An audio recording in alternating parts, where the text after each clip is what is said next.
Hello, and you're listening to You Still Going On About That with myself, Rob Israel, and Joseph K. And you can find us on iTunes, YouTube, Spotify, Google Play, Castbox, and Podbeam. Please like, subscribe, leave a comment, and share it. Tell your mom about it. And while you're at it, we also have a Facebook page. You Still Going On About That. Again, like it, join it, comment, share it. And thank you and enjoy.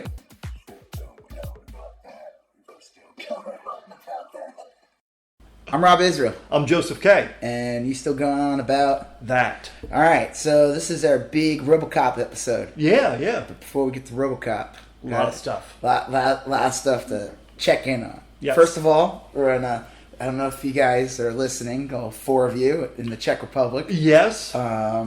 Again, thank you to our biggest listeners. In the Consistently our biggest listeners. Right. Absolutely. But some of you have actually gone on to our Instagram page for YSGOAT. We're at 109 followers right now, holding strong. Yeah. I think by the time this episode airs next week, I would like to be at least at 120. 120?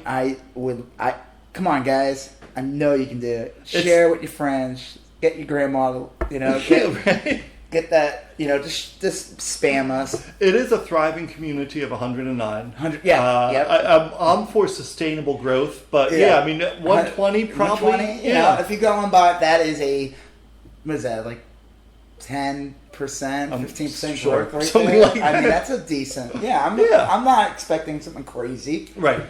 Right. Yes. So, on to other things. A while back in the Mike Judge episode. Yes. I just wanted to follow up on this. In the beginning episode, I talked about that documentary.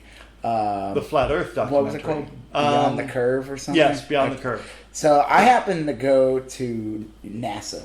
Right, in Houston last week. The alleged government organization that allegedly went into space. Yes, because space is fake, and we live on a flat disk, and everything. Right. Everything is fake. It was a great movie. It's a very funny comedy. Yes. The Beyond the Curve.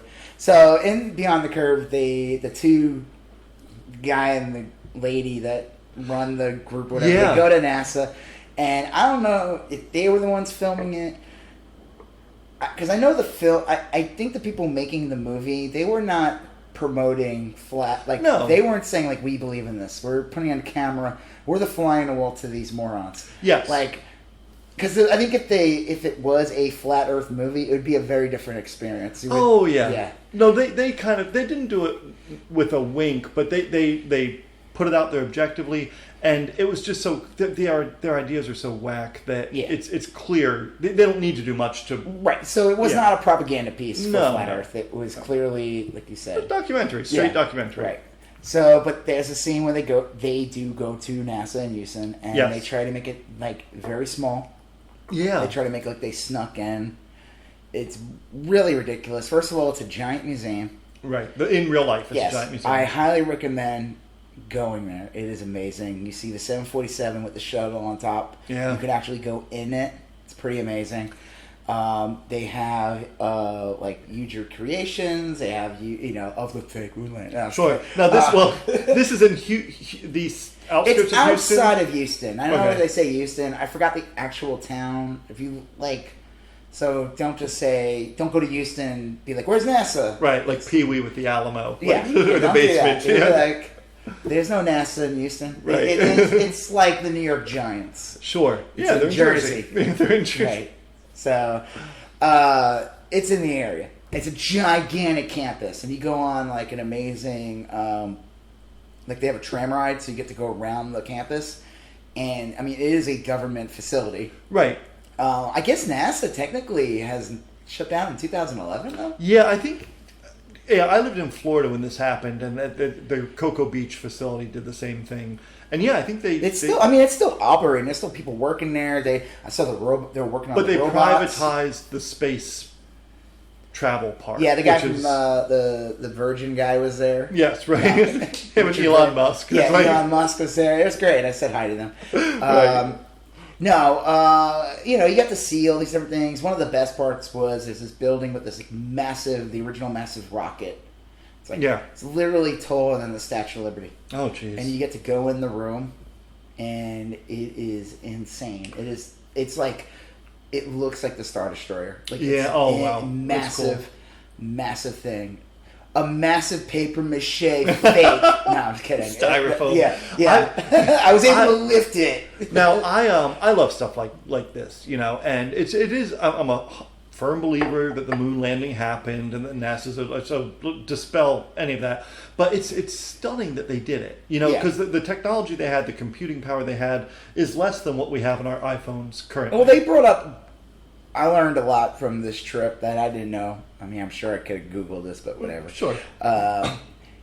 So, one thing, they are going back to the moon in 2024. Yes. They're going to stay there longer. Because technically, I guess, we've only been there for less than 2 days. Well, I got a list of people that can leave there. So... I'm sure everyone has one. Some probably including themselves. Sure. So one of the interesting things was, and they did this test, I guess, a couple years ago with those twins. They're both in NASA. Yeah, one of them's married to the Kelly. congresswoman. Yeah. Yeah. His brother, I don't know if it was him or his brother that went in and stayed in space for a year. I think he stayed in space for a long time. If you stay in a non-gravitational or Earth atmosphere, you lose a percentage of your body mass. Right. And that's why they're constantly working out. Bone density. And So if you're in there for longer than 6 months, you will lose like a certain percentage. So that's the reason why, they said when he came back, he's an inch short or an inch or two shorter than his brother now. It's like osteoporosis on steroids. So that's why, it's taken so long to figure out how to get someone to Mars, because the trip is the closest way, the window they would do it. Right. It's 9 months. So that's already 6 that's already 6 plus 3. So that's 9 months getting there, and then 9 months back. Yeah, so that's crazy. 18 months alone. And that's not including any time. You're going to want to stay there for a while if you're going to go to Mars that long. And so they're trying to figure that out, and I guess the plan is to do something in the moon. So you fly to the moon, then you go to Mars. I don't know. You know who did a good job with that pop culturally was that, it used to be a sci-fi series, I think it's now Amazon, The Expanse. Have you seen that? No, I heard of it. I read the books, they were fine. I've seen the show, it's very good. But a quirk of it is that they talk about eventually there's going to be people born in space and living their whole lives in space, and they're just going to be different. They're going to be stretched out. Yeah, they're going to be. Yeah, they're not. There was a stupid movie that came out years ago. I didn't see it, but it was like a kid born in Mars, and he comes back to Earth. Oh, okay. And it's like he's gonna die if he stays on Earth. Oh, because of like his heart and everything. That's it's like funny. because he's not on Earth atmosphere. I mean, it makes total sense if you're raised on a certain gravitational system. Different gravity. I mean, a show that should be considered super stupid that I actually enjoy is Seth MacFarlane's The Orville. Oh yeah, It was meant to be a screwball comedy version of Star Trek, right? And it really isn't. I've heard it's There's some dumb jokes, but people actually like that better than the new Star Trek series on. On CBS All Access. Yeah, huh. yeah. Like supposedly, like people like Star Trek fans are like watching this instead. Well, one, they're not paying for. You don't have to pay for CBS All Access. You're just watching it on Fox, right, for free. So, or whatever you're paying to get it. Well, but I could see that. One of the characters, I thought it was kind of interesting. One of the characters is an alien from a different, wherever the hell. Let's just say it was Jupiter, even though it's not. She is super strong because she lives on this planet. Right. It's like the Superman effect. The Superman thing is the sun, the red sun versus the yellow sun. Oh yeah. This has to do with the gravity. Yeah. Like, so they do an episode where they go to her planet and everyone else has to wear this specialized suit, and they literally have like 1 hour to be there, or they will literally be collapse. Crushed. And actually that happens to one of the characters, like his legs just get crushed like a can because he has to get on the ship. Right. Yeah. So her character is super strong, and then eventually she's gone too long and she starts to get weak. Because she's off her planet's gravity. It's like, I just find those little science things as we learn. People complain. They're like, how come we haven't been on the moon yet? How come... Well, I mean, we have been on the moon. Right. How come we don't have a moon base? How come we don't have... Right. I don't know. I'm like... And again, I'm not a scientist. You think they'll ever, like, come up with a false gravity? I don't know. And look, I know because that's probably the thing that will change everything. Isn't that what they do by like rotating ships? Don't they try to like mimic a gravity? There's still no gravity. Yeah, when they're just floating around. That's the cool thing when you go to this NASA thing. They show you like full examples what's like to be on there. Having to go to the bathroom, it's disgusting. Well, You have to like stick a vacuum on your. Well, jeez. Mom, what are you doing in there? Mom, I'm just doing what the spacemen do, Mom. That is not a dick vac. That is they use a flashlight and. Jeez. This episode brought to you by. It's funny because NASA. I mean, that is kind of like it's the bleeding edge of science fiction. I mean, it's like that's how we get there. So the people that put on their pencil pocket protectors and get their slide rulers, and then they roll their 87 Corolla into some facility outside of Houston, and then they invent the future. I mean, it's really exactly everybody there. You described everybody, right? Even the people in the food court. You described them all. Exactly. I think so. I said, "Can I have a hot dog?" And they pulled out a protractor. And I was like, and my guess is that there's probably a lot of like women that wear glasses, and you're like, they're not, and then they take off their glasses, and the hair out, and you're like, son of a gun, they've been attractive the whole time. The whole time, I could not tell until they took their glasses off and let their hair out. Yeah. All right. So now that we've that's like 90% of NASA right there. So I highly recommend you go there. And don't listen to people who are flat Earth. There's something fucking majorly wrong with them. And how much should it cost? There's a word for people like that. They're called assholes. Well, I know I wanted to streamline this, but like I want to mention your Bobby Hill. Oh, I actually go ahead. You have this great piece of art where it's Bobby Hill, and Did it start as a series or did it start as a grid? I started off as one. Okay, right. Where it was a joke because I did one with little Bobby Hill faces. Yes. And I said, this is what happened. Well, that wasn't even my intention. I just drew little Bobby Hill faces on Bobby Hill. Okay. And then last second, right before I posted it on my Instagram account, on the caption I just wrote, "This is what happens when you don't vaccinate your children." And it kind of went on a whole different level from that. It was meant to just be little Bobby, because I think the Bobby Hill face is very funny. I thought a Bobby Hill covered in little Bobby Hill faces was like some kind of Dali, surreal art. Well, it's such a cool image, and then you made several more, and eventually they became a grid. It's like a 9x9 grid. So I updated it recently, and actually I did want to bring this up. Okay, cool. So I updated it recently, and one of them was the moon landing. I took out the chemtrail one. Oh, okay. The chemtrail one was just like him with big eyes, and it didn't even make any sense. Good, though. Yeah, it's kind of funny. I mean, I don't know if that's like what chemtrails is. I saw your image today, and I was trying to figure out which one got swapped out. I swept that out, and I moved things around, and I put Moon Truther. And it's basically Bobby Hill with a moon head, and he has a little flag sticking out. Yeah. And the moon truth can be at, all kinds of conspiracies. Obviously, the moon landing. Other people think it's hollow. Yeah, oh, yeah. That's a good one. Classic conspiracy that it's made of cheese. Yeah, right. The original. Classic conspiracy. I joked. It's not made of cheese. I joked around about it I left a comment on your Instagram post, and I said I was going to grab some beers and play conspiracy theory Facebook bingo, and I actually all the people you went to high school. Yeah, all the people I went to high school with, whom I love dearly, and see if I could find all 9 conspiracy theories amongst my friends. And I got up to like 6. Oh God, that's sad. Because some of these Well, let me just throw out a caveat here, because like some of them aren't my friends on Facebook. They could. I mean, I would accept, but like some of them comment on people I am friends with. Right. So like there are some that are like straight out like far right wing Nazis. I'm not friends with them. I wouldn't be friends with them. We're not saying everyone's far right to Nazi. No, but just most of them. Yeah, right. If it's quacking and it's okay, but if it walks like a duck.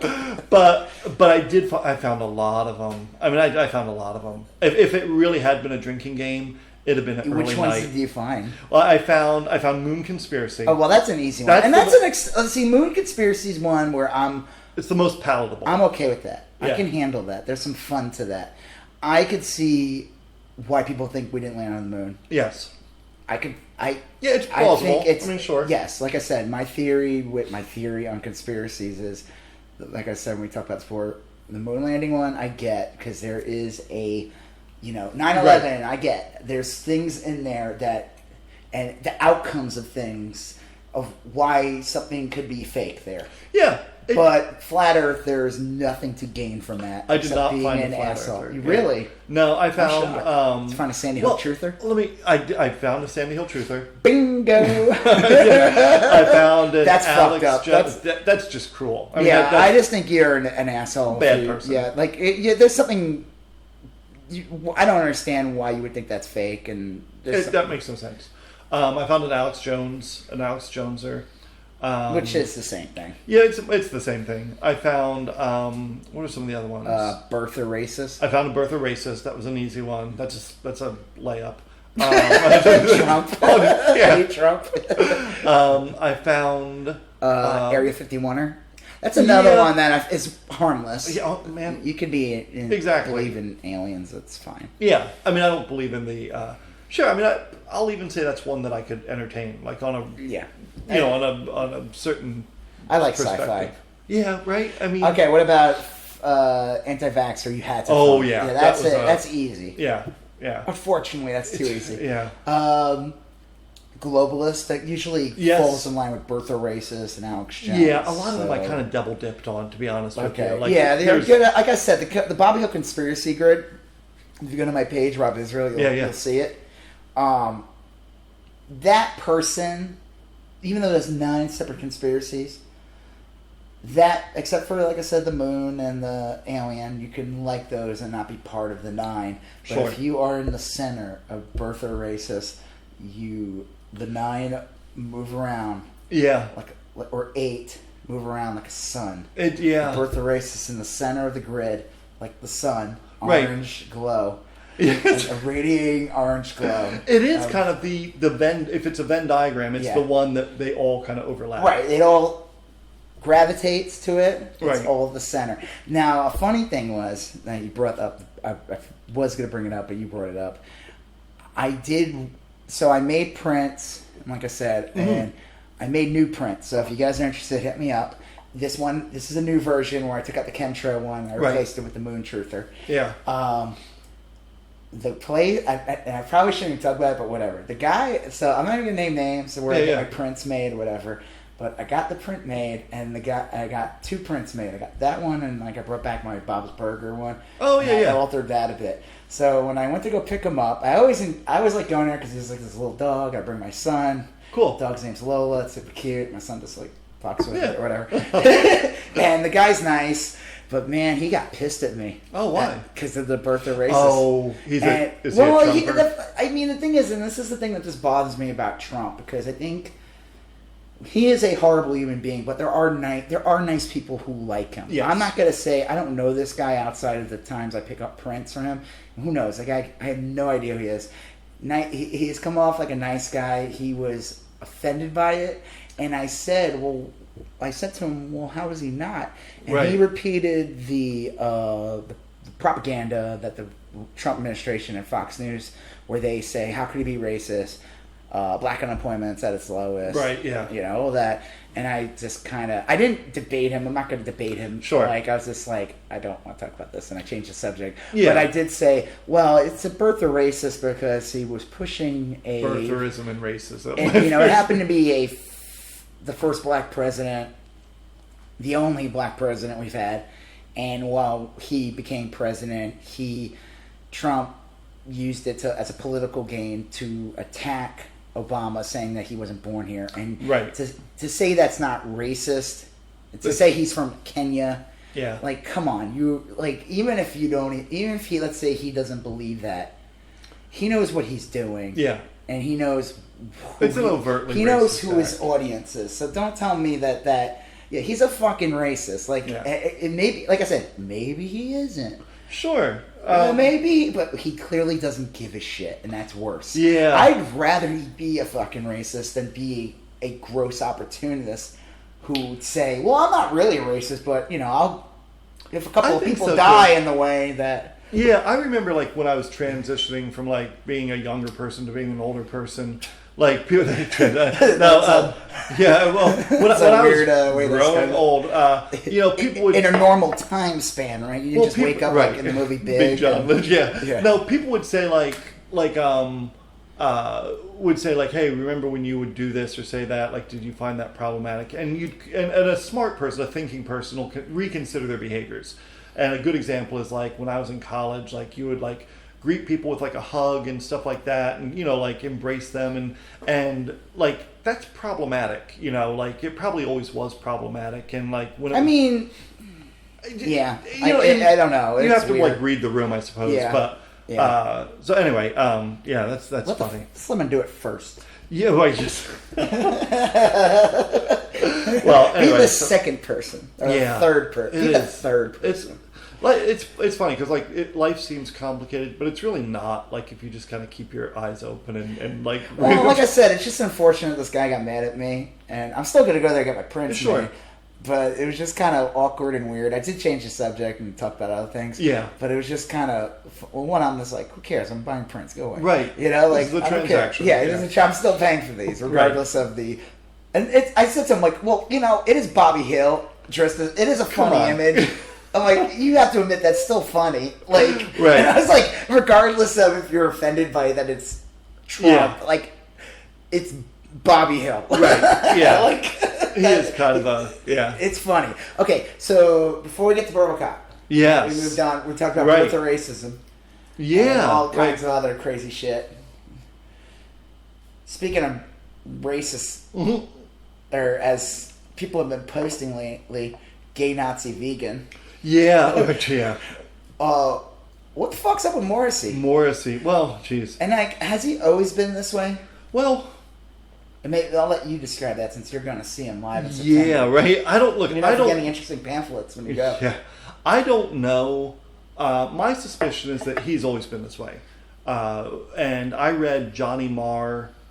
He's the guitarist for the Smiths. I read his autobiography. And Johnny Marr's a super liberal guy. He's a socialist. He's always been pretty. And let's just say this: just because he's a vegan doesn't mean he's a liberal. Hitler was a fucking vegan. Oh yeah.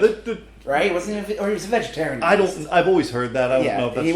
He was at least a vegetarian. I'd say you could probably overlap liberal and veganism often, but dietary doesn't mean shit. Yeah, certainly not exclusively. It doesn't mean anything. Being a gay, you can still be a gay Nazi. Oh yeah, look at Milo. Is that what the guy? Yeah. Well, so exactly. Oh, yes. So and supposedly he's Jewish, which blows my mind. Yeah. So Johnny Marr kind of alluded to the fact that Morrissey's always been like that, or he. I always feel like there's this, what would you say the Smiths? Like emo, goth, like where do they fall? Honestly, I mean, their audience is like they're going to get goth heads, and I feel like in the '90s maybe just because of the. I always kind of consider them as honestly. I know this sounds stupid, but just as like a rock and roll band. I mean, they really were post punk. I think is what you would call them. It was after the punk. New Wave.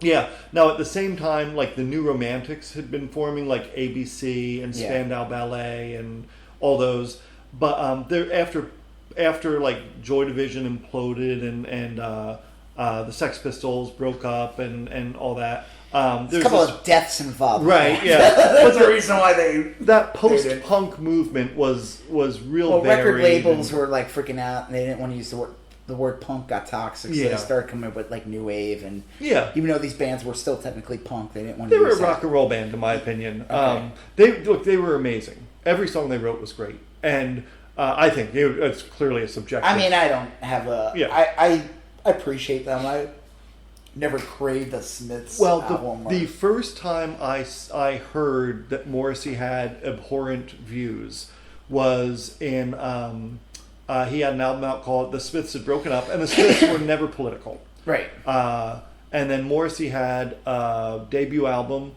And he was wearing the Band-Aid on his nipple? Yeah. Wearing the fishnet. And right. It was like the 90s. He had hair like a cockatiel. Yeah. He wrote a song called Margaret on the Guillotine. Margaret Thatcher? Yeah, and it was an anti-Thatcher song. And I'm like, he's a very liberal... She was considered a fascist, actually. Yes. By definition, she was a fascist. Right, yeah. You can talk to most British people, they would tell you Right. So when I heard Margaret on the Guillotine, I'm like, oh, Morrissey is political. He's liberal or left-leaning, or this is great.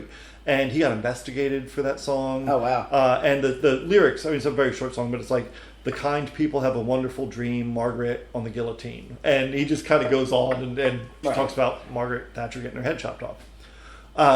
But then he wrote a song on Valhalla and I forget the name of the song. I want to say it's I forget the name, but there's a line in there called "England for the English," and that's a dog whistle over there. Well, that's like America First. Exactly. I mean, it's exactly. I mean, that goes back to World War II.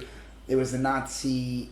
It was literally the Nazis of the United States trying to get us to not go to war with Germany. Right. They were saying America First. Yes. Yeah. And so he had that song, but the song was weird because he was telling it as a story, and you could do some mental gymnastics and say, "Oh, he's writing a song about a horrible person." Right. You know, just like you'd write a song about a serial killer. It doesn't mean you are a serial killer. But then he had... Unless you describe where you put the bodies. And then he had that song Suede Head, which is his big famous hit, the one I'm So Sorry. Yeah. And a suede head is like a skinhead. It's it's described as a skinhead. Okay. And then I never really thought much about it because like both of those were easily explained as like weird little quirks. And he had the Margaret on the Guillotine to balance it out. And you're like, oh, he's just... But over the last couple of years, he said some just abhorrently racist recently, stuff. He's been wearing... Well, one of them, he was on Jimmy Fallon recently. Was he have a new album out or something? I know he's on the tour. It's coming out... We're not promoting this. No, but it's coming out soon. It's a covers record. Yeah. So here's the problem with... The problem is you buy tickets like really far in advance. So he was wearing on Jimmy Fallon, he was wearing a far-right extremist pin on his jacket, and people caught it, and it's, I guess, whatever party in England. It's basically like the Marie Le Pen of France, or, you know, the MAGA hat of the United States. Yeah. And people were like, what the fuck? And then I guess he doubled down. Yep. And... You know, I guess he just released something where artists worked with him and they were pissed off. Yeah, there's some real liberal artists that grew up loving Morrissey. And I would say people who aren't even liberal. Some people just don't want to be attached to that. They don't want to be attached to a toxic political environment. I mean, you could say, like, you know what? They might not be liberal. We don't know that. You don't have to be a liberal to be turned off by fucking racism. Right, yeah. You know, like, it doesn't, there's no reason to... Some people, because I read some of the... I'm peeing, I'm not pouring a beer. Pouring a beer. Some people, I read some interviews with the people that collaborated with him, and some people are very liberal, and they're very, they feel deceived. They're like, I don't know, like... Okay, so speaking of being deceived, you know, the problem is you buy tickets, like, really far in advance. Right. I just saw Weird Al yesterday. Or a couple weeks ago, I saw Weird Al. Who was a virulent Nazi. Oh my God. He's like, hey everybody, I'm a Nazi. Right. Let's all sing a song. No, he's a very... Like a Nazi. Right. Ooh. No, it wasn't like that. No, he's a good guy. No, Weird Al's awesome. But we had to buy the tickets, like, my wife bought them like a year ago. Yes. So these shows, or they sell out. Right. We would not see... It would have been very, very much more expensive, who knows, if we would have got to see him. You would have... Not seen them. No. Yes. And I think, and thankfully, in that time period, nothing weird came out. Right. Show up with a MAGA hat or whatever. You know. Good on him. Okay, so. Right. So, yeah. So, if you bought these tickets. I bought these tickets a while ago. I bought tickets to see Morrissey and Interpol. How, like a year ago? Almost? Would you say? Almost. Way before the Fallon thing, right? Oh, yeah. Significantly before that. Okay. If the tickets were on sale after that. No, I wouldn't have bought them. Okay. I wouldn't have bought them. Now, I remember you told me, and we're going to get onto Robocop in a second. I know this has been a long intro. You told me that one of your excuses was that he always cancels shows. And I said he has in the past had a history of supposedly canceling shows. I've had tickets to him. This will be my 6th set of tickets to Morrissey. I've bought tickets to him 5 times, and I've seen him twice. Okay, so I told you no. He's definitely going to play, especially now that he is energized and he's got an agenda. Yes. Right. He's going to play. Now, when you go, and I think, personally, it's on you. You know, you can still like the music. It's not like you're seeing Ted Nugent or something. You know, like it's still Morrissey. I'm curious though. I want to know when you go to it. Because I've been to shows where like I saw like the band Shelter years ago. Okay. And I don't know if you remember them. I forgot the singer was in a bigger hardcore band. Maybe it was a Youth of Today. It was like a band, like one of those earlier hardcore bands, and then he became Shelter, and he became like a huge Hare Krishna. Oh, okay. So cool. You go to a Shelter concert, you get bombarded by Hare Krishna stuff, like, and depending on the bands you go see, you get bombarded by certain, like, you know, they're like animal rights activists, which he is. You probably will see that. We get a ton of that. Yeah, the 2 times I've seen them. Yeah, so certain bands are going to see that if they have some kind of leaning to anything. I'm curious, though, will there be Proud Boys and MAGA hat people there, or far right British people? Look, I've gone through a lot of mental gymnastics about this because I know I seem to get a lot of my life lessons from Twitter, which is a terrible plan. But there's a person on Twitter who said basically like, this doesn't need to be complicated.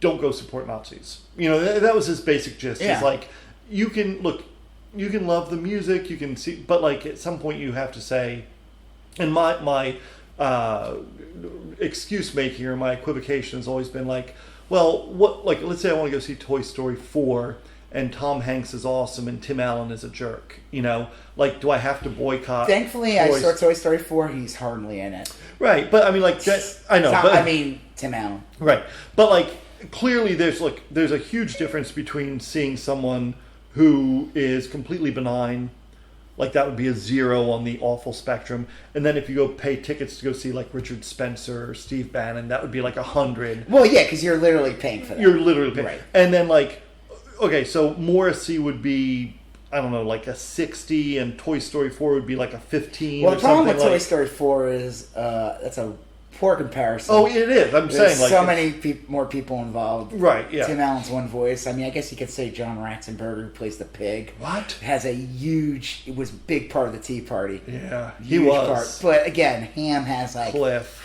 Ham has 3 lines. You could literally stick things in your ears and make sure you don't hear Ham in Toy Story 4. And Buzz doesn't say enough. The plot does not revolve around Buzz at all. Not spoilers, guys. Spoilers on Toy Story 4. I'm not equivocating the two. I'm just saying. Again, though, this is just Morrissey. You are seeing Morrissey. It is the brand. It's the name. It's like saying I bought a Coke.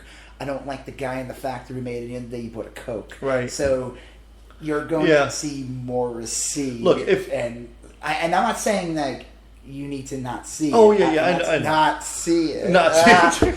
I did not see that coming. I don't look. If all that had happened and then he goes on tour tomorrow and they're selling tickets, I'm not going to buy tickets. You know, just because all that's been established, and if I buy tickets, I'm expressly supporting it. Who knows? You know what? He might come out and be like, "Listen, I'm an idiot. Sorry." I don't think so. I think he's doubling down, and I think he's fully vested. I don't think this is the case. A perfect scenario would be that he's kind of a John Lydon contrarian. Like when John Lydon says stuff... I would say no. Yeah, I agree. I think John Lydon is more of a clown. Yeah. And he's a jester. Yeah. He's less... not to say that he's not someone to be respected, but I think people hold Morrissey... People who like... There's people who hate him. That's the thing. He's pretty polarizing. He is You either like him or you hate him, or you don't care. John Lydon, I think people like... He is kind of like a clown that you... He doesn't... Like, people don't just... Like, they don't hate him. It's like, you don't, the opinion, you know, like, you don't take him seriously enough to, like, get that angry. But Morrissey's someone, I think, who doesn't joke around. We, to end this, I was in New York a couple weeks ago, and we went to, my wife and I, we went to a bar a block or two away from Gramercy Park, and the bartender was amazing. The guy's name was Jason. He knew every every song I ever loved, he was playing. I mean, he's just a great guy. And we were talking about different bands. We talked about, because he had lived in Austin for a little while. He's from Ireland. But, we got around to the subject of Morrissey, and he said that the recent events were a deal breaker. He's off the boat. And he said Morrissey came into his bar once, and they served him, and he was a jerk. So that's the end of my Morrissey story. One last thing. Yeah. Before we go into Robocop, you ever heard of the Hard Times? Yeah. They're like kind of like an onion. They're like an onion, yeah. But like, I guess they were more music related. Sometimes they do non-music related. Okay. They have great headlines. Yeah, My favorite headline today from them was, "These 5 Screwdriver songs are totally problematic now." That's my favorite headline. Now, if you're not familiar with Screwdriver that is a literal Nazi hate group from the 80s.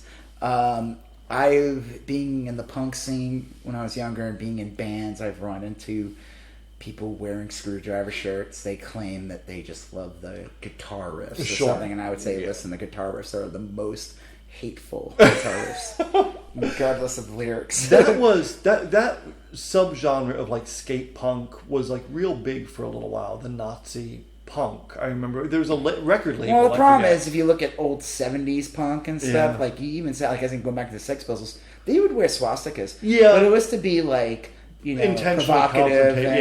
Not to say that. There's a famous Sid Vicious photo where he's wearing a swastika shirt. And I think like somebody dressed as him for Halloween as a couple, and he wore the swastika shirt, and he got a lot of shit. I don't know the actor's name. I think his name might end with Ham. Oh, wow. Allen. Wow. I'm pretty sure that happened. Google that. Right? Guy from LA Law. Well, not to say. Yeah. But yeah, you don't have to be so accurate on your costumes. Right. Yeah. Some things you leave off. In high school, I went to high school in the late 80s, and a friend of mine wore a swastika shirt to school, and was because his thing was like, I was a Sex Pistols, blah blah. He was universally reamed by everyone, and I felt bad because he got really raked over the coals. You felt bad for the Nazi? Well, I felt bad because he wasn't. He's a schmuck. No, he was like the kind of kid that always sought approval. You know what I mean? Like from Nazis? I just remember our history teacher gave him a lecture in front of the whole class, and it was like a devastating half hour for this kid. That's awesome. Yeah. And he never wore a swastika again. A powerful lesson learned. All right. So on to Robocop. Yeah, on to Robocop. Speaking of Nazis and Flat Earth Society and everything, Robocop has it all. No, Robocop actually does have it all in a lot of different ways. It's an awesome movie. Robocop is literally like, I'm surprised we haven't talked about it yet. Yeah. I would say if you gave me, I'm not good at this when people say top 5. Right. I would definitely have no problem saying Robocop's in my top 5. I don't know what my other 4 are. Right.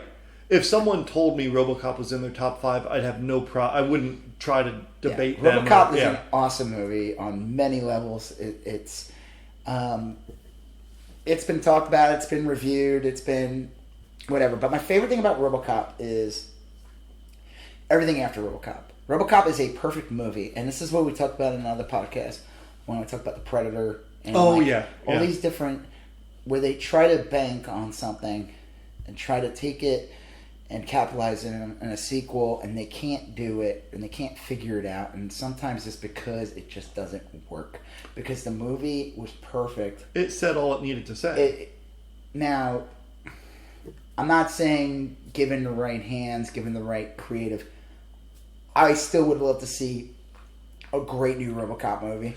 Well, they had a new Robocop movie recently. Out like 5 years ago. Yes. It's not very good. No. And the problem is, it stinks too, because you had Michael Keaton as the villain, and he was not used right, and you had, I forgot his name. He's a great actor too. He played like Rorschach, and he was like one of the villains too. He was technically playing the everyone always calls him Red, the guy who was the villain, the main villain, and there's 2 villains in the original Robocop. Right.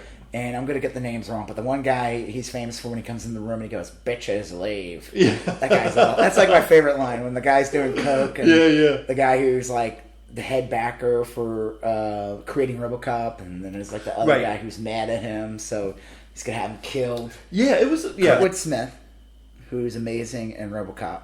Yeah. He's Red on 70s show, the father. Yeah.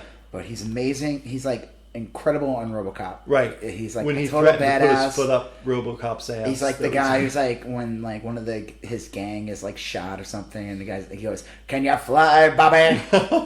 And then like he comes in like so Morton, the guy who doesn't create Robocop, but he's the guy who fully backs Robocop. The initiator. So you have the main bad guy played by Ronnie Cox Jones. He's like the CE. He's like the second in line on the OCP CEO, and he's the one who has the Ed 209. That awesome scene. Yes, Ed 209 loses shit and just kills somebody and like shoots him like 1,000 times. Yeah, it's like a Dalek. I saw this movie when I was 10.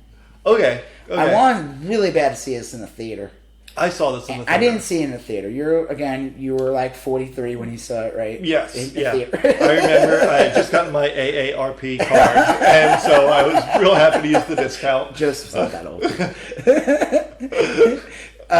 So I really wanted to see that movie. I remember one night my dad was going to take me, and then he like backed off, and I was like, "Oh, you dick!" So mad. I finally saw it on VHS. Verhocop's like one of those movies where I saw the trailer and it's a rated R movie. I wouldn't just say it's a rated R movie. It's a hard R. It's movie. A hard R movie. Like it's a horror sci-fi movie. I would say. Like I know, and from the violence, and I mean, and you have that one scene.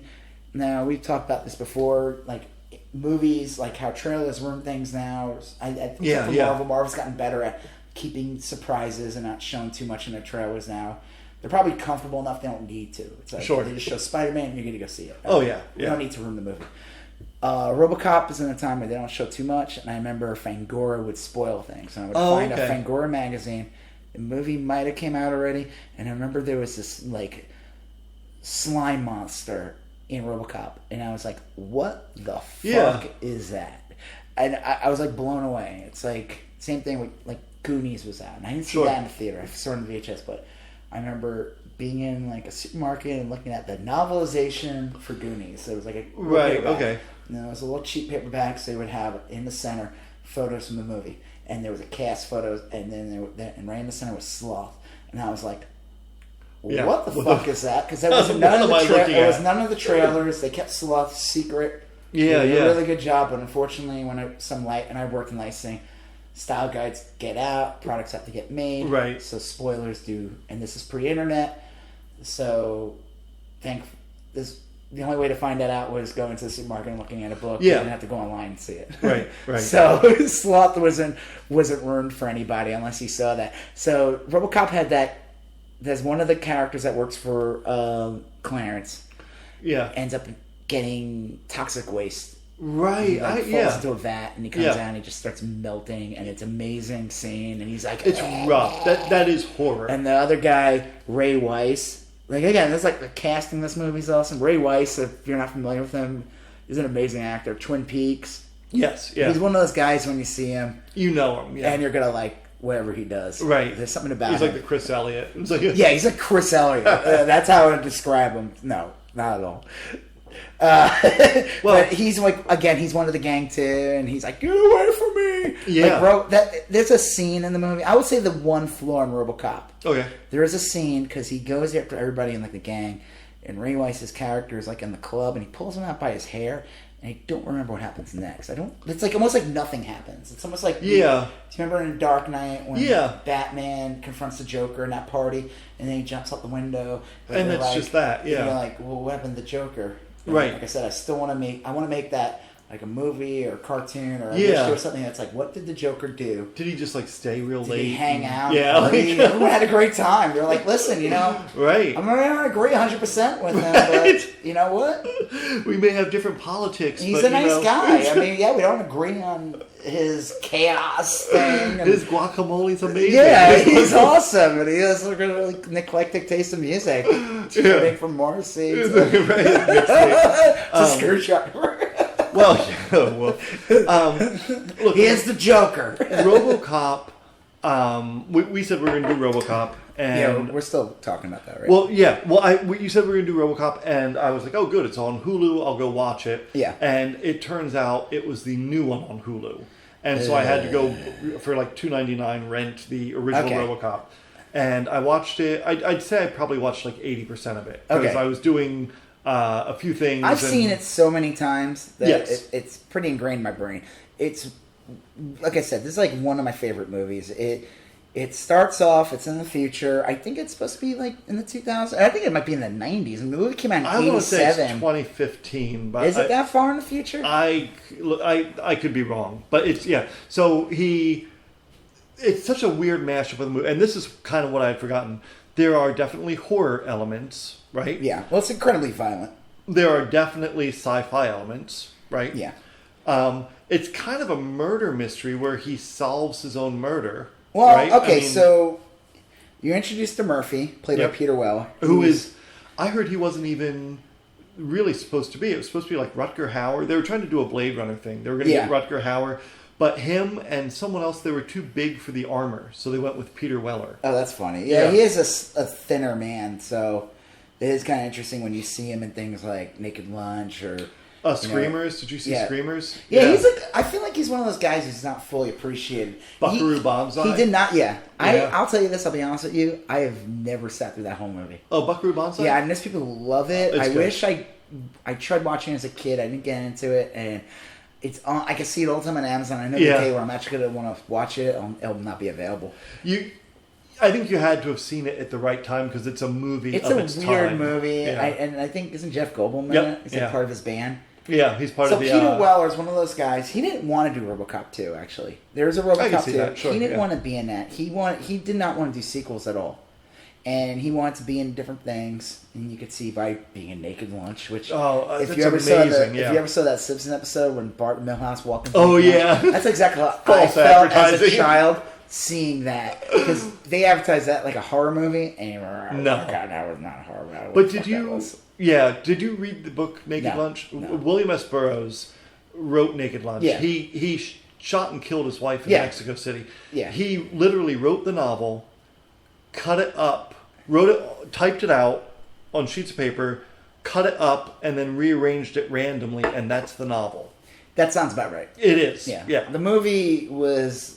Like I said, that scene when Bart and Milhouse sneak in, Naked Lunch, and then leave, and they're all both like, that's exactly how I felt. Yeah, Nelson says something like, worst, like, most mislabeled movie ever. Or does something. It? I guess. He says something that's like spot on. Well, like I said, he's one of those actors I feel like just never got his full, like, comeuppance. Is that weird? Like, he never got his he did have like a little bit of a comeback. Like, he was in... the new Star Trek movie that had the Khan remake.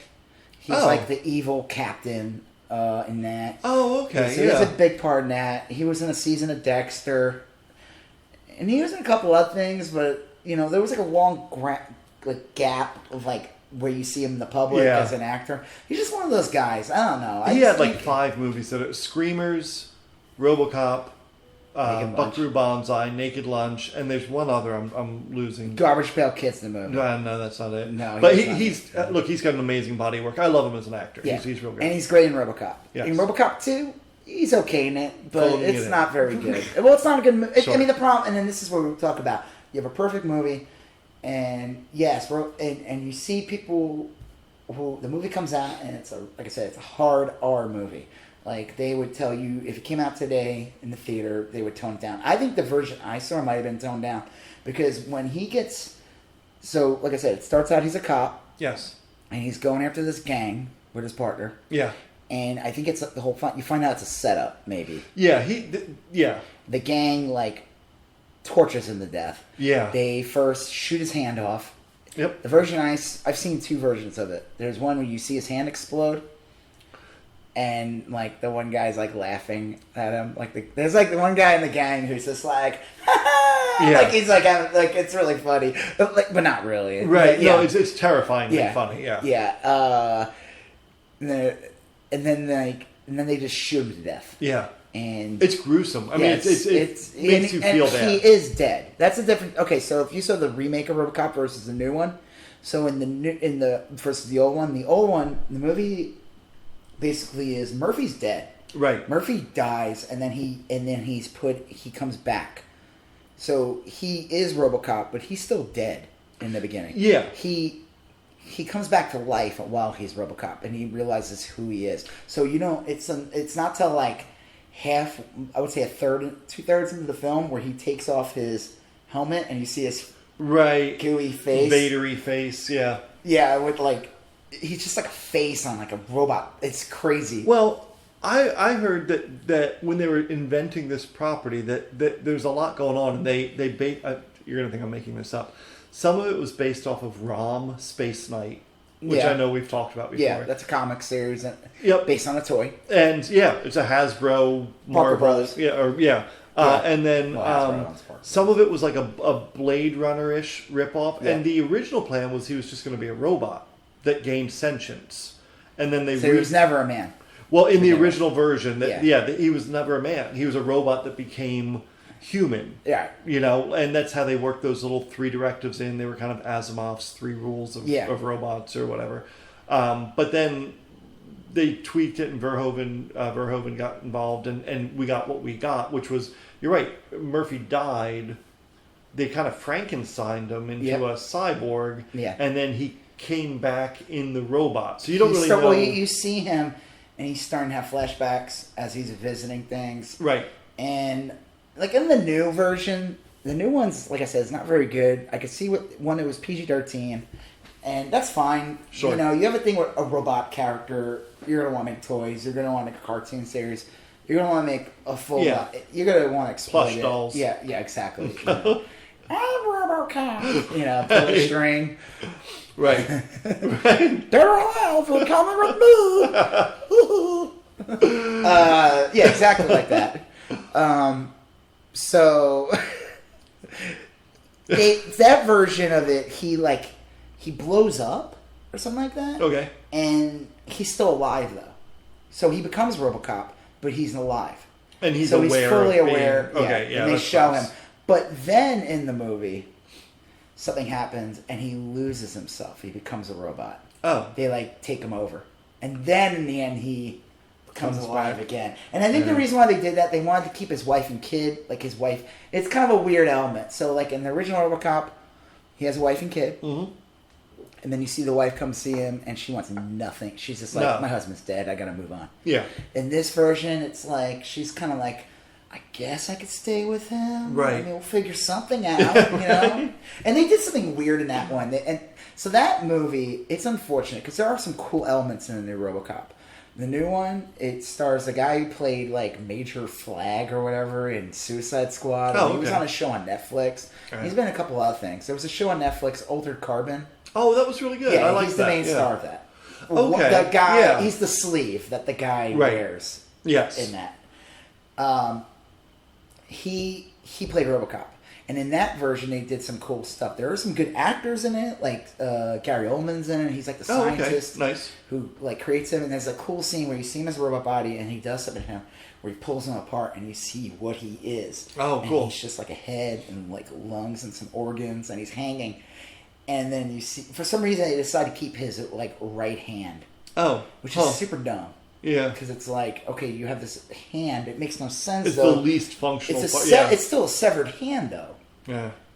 It's a human hand that still has to be attached. They did that. So in the movie, they bring up a reason. They say to make him human. So when he approaches people and he shows his hand, sure, he's like, "Look, I'm just like you." Yeah, and then the person just pulls the hand off, and he's like, "Ah!"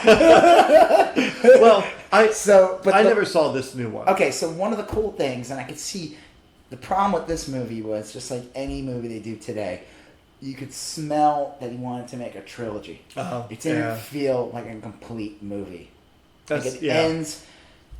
They leave elements that make you see, okay, they're going to save this for the sequel. Right. They want to tell a trilogy. But one of the cool things I liked about it was that they showed that this Robocop could be easily upgraded because he could be put into like a giant robot suit. He could okay. Like he could like a mecha. Yeah, a mecha. Because he was just like they could just convert his like head thing or whatever and put in another like in a freaking motorcycle robot. Right. He could be in an Ed 209 and like that could be kind of cool. But but that movie bombed and you're never going to see anything like that. So I just imagine in my dreams. Well, I think like gosh, when I look back, it's weird because like we talked about this earlier today. It took place in Detroit. Yeah. And I thought that was like it was supposed to take place in Detroit. And that's like a really interesting... And they're making a new Detroit. Right. That's the plot. It's weird because like I read a lot of essays on Robocop over the last day or two. And Verhoeven was saying so much about like gentrification and privatization. Yeah, because the cops are like OCPs going to like privatize the... Right. And it makes perfect sense because Detroit was... In the 80s, Detroit was like a Camden or something. I mean, it was supposed to be this real scary place where murders were happening left and right. 2043 is the year Robocop. Oh wait, no. That's got to be the new Robocop. Yeah. When's the Robocop? I said 2015, but I didn't know if I was correct. I want to look this up. Because it didn't look super futuristic. Yeah, it felt like, okay, this is like 20 years in the future or something. I mean... What the fuck? I don't know. Well, as it turns out... Yeah, 2043 or 2044. Really? Yeah. Well, all right. That's kind of bleak that they hadn't progressed. Yeah, there's like, it doesn't feel that... Yeah. I mean, except for the Ed 209 and the robot and some taller buildings. Yeah. It feels like it probably just take place now. Well, they shot it in Dallas. Yeah. Which is kind of cool. Not far from us. Yeah, we're in the Dallas area. Right. And so... That's kind of like a cool... Like I kind of want to go down and see the buildings. Yeah, they matte painted on top of buildings. Right. There's reasons why they filmed it in Dallas. We could go on. One of the reasons I heard was just because Dallas was like a newer city with newer architecture. Sure. So they want to like take advantage of that.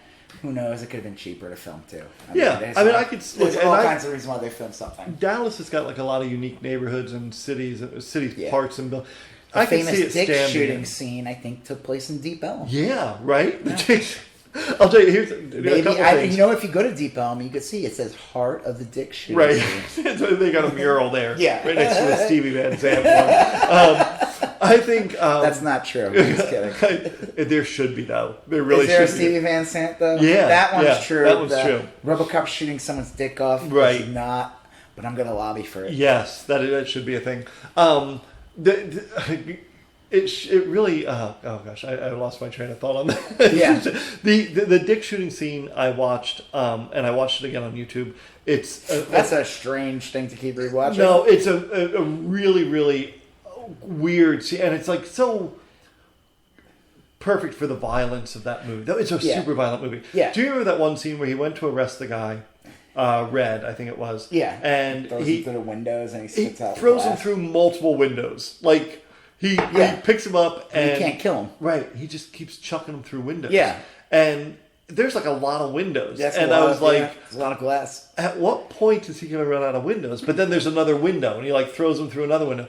And I was trying to figure out, is this supposed to be funny? Like, and I think it's a funny violence, right? Yeah, it is. I mean, if you've seen, and like I said, I think Verhoeven has a perfect trinity of films. Robocop, Total Recall, Starship Troopers. And all three of them are uber violent. Yes. As fuck. They are very violent films, but they also have a satire to them. They're sharp. Starship Troopers with its like fascist, but also the wartime films and Total Recall. It's just like, I don't know what you would say that is. It's a sci-fi violence. I mean, it's a Philip K. Dick based movie, right? And RoboCop's got a lot of Philip K. Dick in it too. Well, okay, so just so we get the world of RoboCop, one of the best elements in RoboCop are the commercials, satirical commercials, like again playing to the fear of nuclear war. When I was a kid, like you, absolutely, it was always in the movie. So one of them is like these kids, they're playing a board game with their family, and you see an actual nuclear bomb go off in the middle. I was like, I want to play that board game. And then there's like some Benny Hill type character who says, "I would buy that for $1." Yeah, and you hear that repeated throughout the movie, like Clarence's gang. they say that a bunch of times. It's just like low rent humor. It felt lived in. Like, it's definitely a well made world building. You believe that this exists. This is like an actual environment. Yeah. It really was. It's got like such a great attention to detail. And it's only an hour and a half, I think. It's a pretty short, solid movie. Well, like I said, I rented it. You can go on YouTube and watch almost all of it. It's someone posted like 11, 5 or 6 minute clips of Robocop. And you can watch almost the whole movie. There are some parts missing, but it's the original version. It's an hour and 43 minutes. Okay, there's some like violent as hell scenes. Oh yeah, there's things. I mean, remember when the Ed 209? Yeah, when you're introduced to Ed 209, I always love the difference too when it's just a prop, and then it turns into stop motion. I love the stop motion because there's something about it. It's like a Harry. It's so who's that guy? Ray Harryhausen. Yeah. It's so fake looking. It's bad, but it's so good. Mm-hmm. Like. It's a joy to watch. Like, I don't know what it is about bad stop. I wouldn't say it's bad, but obvious, not real stop motion. Yes. Versus bad CGI. I don't know what it is, but like, it just works. The Ed 209, like clearly when it's just this big prop, it's just sitting there. Yeah. It's doing nothing. And then when it comes to life and jerky the voice, there's like, And like the smoke comes out and the way it moves around and that how does he beat him in the second one? And then because the Ed 209's watching the building when Robocop shows up. Navigate stairs. He can't walk down stairs. It's like a Dalek. It's from a very Doctor Who. flawed. Well, that's the joke too. Like so, Jones, the bad guy, the real bad guy of the movie that Clarence is working for, he's an asshole. So Morton, who's a douche too, but he's the one who creates. He's got a better system for the Robocop. Yeah. Jones, they sunk a bunch of money into this obvious failed, clunky robot that's ineffective. Yes, it is definitely an imposing looking thing. It can be very scary looking. It'd be fine in like crowd control or something. Well, I guess if you want to obliterate people. Well, let's say machine gun hands. No, I'm just saying like in a battlefield or something. It would work just fine. And actually, they touch on that in the Robocop movie, in the new one, that they were in the plant, like foreign wars are now fought with these robots, and you see like Ed 209s walking through the streets of foreign countries, Tiananmen Square or something, something like that, killing people. So it's definitely like a battle on progress, there's a battle on there's all kinds of elements going on. It's kind of funny, like OCP. Is definitely like the bad guy in the first one. Yep. I don't know if you saw the second one. I did. I didn't watch it recently. I saw the second one in the theaters too. I saw the second one in the theater, so I was like a little older, and I think it was still rated R. Originally, Frank Miller was hired to write the script. He's credited. Yeah, they ended up changing it completely. Okay. I think you could find a graphic novel. I don't know if it was like IDW. One of these companies basically kind of like that. Star Wars, I was telling you about, where they take the original script of Star Wars. Yes. And they make a graphic novel. They did the same thing, where they take Frank Miller's script. Oh, wow. His original script for Robocop 2, and they make a graphic novel. Was it good? I have no idea. I didn't read it. I'm interested. I'm curious. I don't know. I feel like if it was really good, I would hear about it. I'll look it up. I mean, I'm sure it's an interesting, just from like an ultimate reality. Is it worth getting? I don't know. I'll have to look it up. But yeah, I remember his name was attached to it. I was like super excited to see it. I remember the robot in this one that he fights was like crazier looking, again, stop motion. Start seeing some computer effects. Yeah, Came out. Let's see, what year did it come out? So Robocop's 87. Robocop 2 came out. I want to say that came out pretty quickly. Early 90s, 1990. Oh, okay. Yeah, so 3 years later. 3 years and later. I was really excited to see it. It's rated R. It's just not as good. They still have the commercials in it. Yeah. They still have like some of the satire. Well, Verhoeven had nothing to do with it. No. So and you could see the wheels coming off. Like it's just not. As good. They had like this drug dealer kid, and that kind of ruined the movie with the stupid little kid. And it's like again, it's like the studios like why. When I remember they were taking a hero character with a kid, and I'm like, are you trying to take a R-rated movie? And you're trying. This one, you could tell they're trying to sell toys. Yeah. And that's the problem. Like, then these movies that came out in the 80s, like Aliens, Predator, Right. Robocop, there's all these Rom. Rom. No, that was a movie for Rom. But all these like hard R movies had toy lines attached to them at some point. Robocop had a cartoon series. Yeah. Robocop had a TV show. I don't know if you ever saw it. I read that today. I have no recollection of that. I've seen several episodes of it. Was it on network TV? It was like a syndicate. So you remember like Baywatch was like, there was like a, yes. Do you remember the years of, it was like late 80s, early 90s. It was the years of syndicated TV shows. Like, and they would get shopped around, like Hercules, Xena. Yep. And they were aired on certain channels, but they were not really attached to a network. Right. They were syndicated. Robocop was one of them. I think it might have lasted like 1 or 2 seasons. I could just Google it right now. I'm not going to. It's okay. It's not very good. So Robocop 1 comes out. Awesome movie. Amazing. Yep. Robocop 2 comes out. It's okay. Not as good as the second one. Robocop 3 comes out. I didn't even see that in theater. That one looked terrible. Peter Will doesn't even come back for it. Yeah, I don't remember that one. It's weird. There's like a Japanese samurai robots he fights. No, they don't look like samurais. They're just like cyborg guys. I don't know. It's okay. Like he has like a rocket pack in this one. It's not very good. Well, and then they had the TV series, the cartoon series. Yeah. They did a what's it? Wrestling company. And the one that had the NWO. Who were the rest? It was you're talking like WWF or something. ECW. No. Oh yeah, that's WCW. Okay. Robocop was in WCW. Nice. I remember that. Wow. Watching I got a little hiccup. A little pay-per-view where Robocop shows up. Wow. I mean, that's sad. They were just trying. Whoever owned these, they want to cash in. It's like the same people who own like Terminator. They just want to keep it alive. You know? Yeah. They're like they're holding it onto the dream. So Robocop would be used in all kinds of things. You can find this on Amazon Prime. Yeah. Because I was looking up to find Robocop. Sure. I remember seeing it years ago on Sci-Fi. It was a Canadian company that made a mini-series of Robocop movies. Really? They're like TV movies. They're definitely more violent. Okay. More violent than Robocop 3. So I wouldn't say they're exactly rated R. They're okay.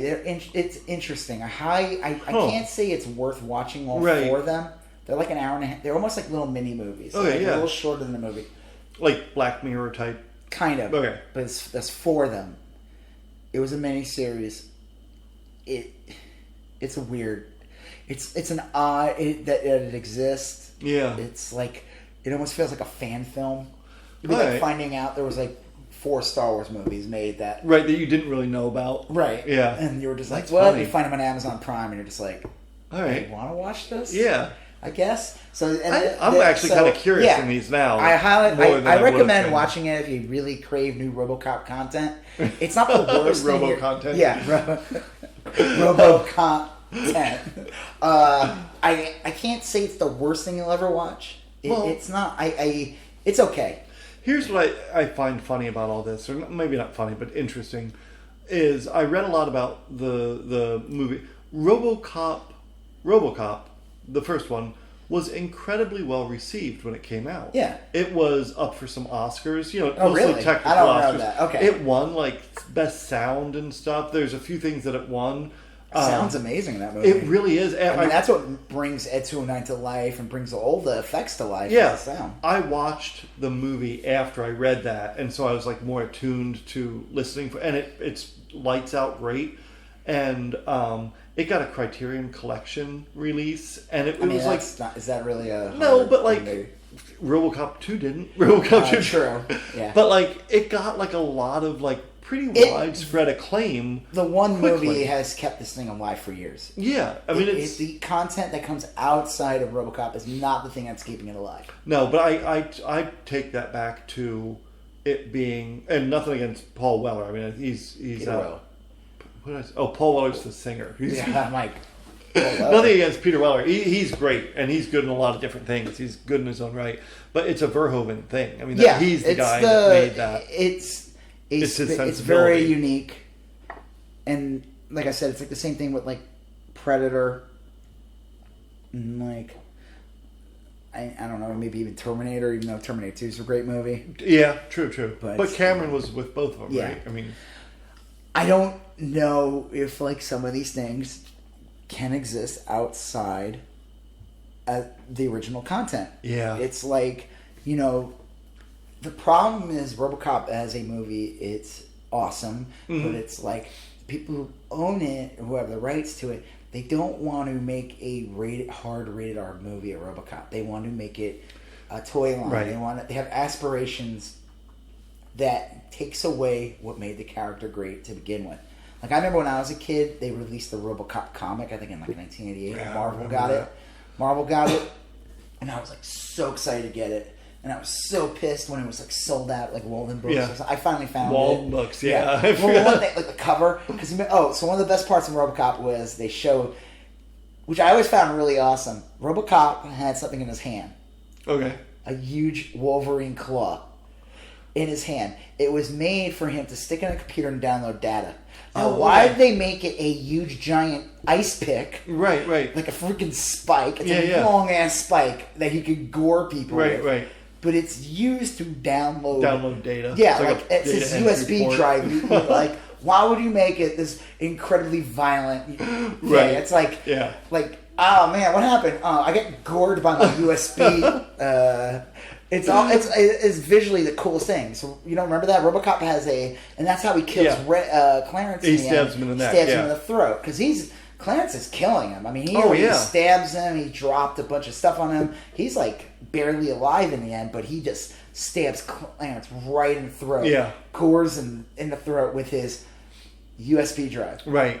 And it's another gruesome scene. Yeah. They did, whoever was in charge of the blood effects for this really earned his or her paycheck, because the scene where that one guy gets shot in the boardroom. Don't you know who I am? Yeah. I'm the one who came up with the blood effects for Robocop. Well, bow down to me. Yeah, right? My squibs. I'll tell you, man, they're just like, it's everywhere, and the sound of it, and it's just like, it's brutal. Like I said, when Peter Well is killed, or right. Do you remember? We talked about. I think we might tell this on the podcast, but like Gizmo Duck.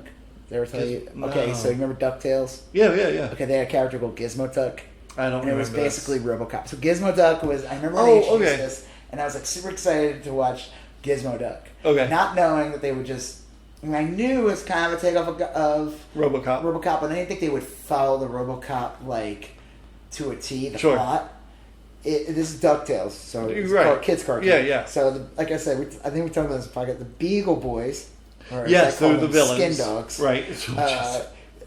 They instead of so awful. Yeah, I know. Skin Dogs. That's what one of my friends would call them, because they were just like people with just like a little black nose. So he called them Skin Dogs because they didn't look like they had fur on them. No, it's like the difference between like Goofy is a dog, but also Pluto is a dog. Right, but Pluto is a dog. And Goofy's just Goofy. But he's a dog. Right. Okay, yeah. There's a level. Yeah. So Gizmo Duck follows the plot of Robocop in that, but he's not a cop. He's just like a goofball guy, and he unfortunately runs into the Beagle Boys and they beat the shit out of him. Okay. Now, this is a kid's cartoon, so there's just like a cloud of smoke and some like, I don't know if he gets like the corn. I always called it as a kid the corn stalk.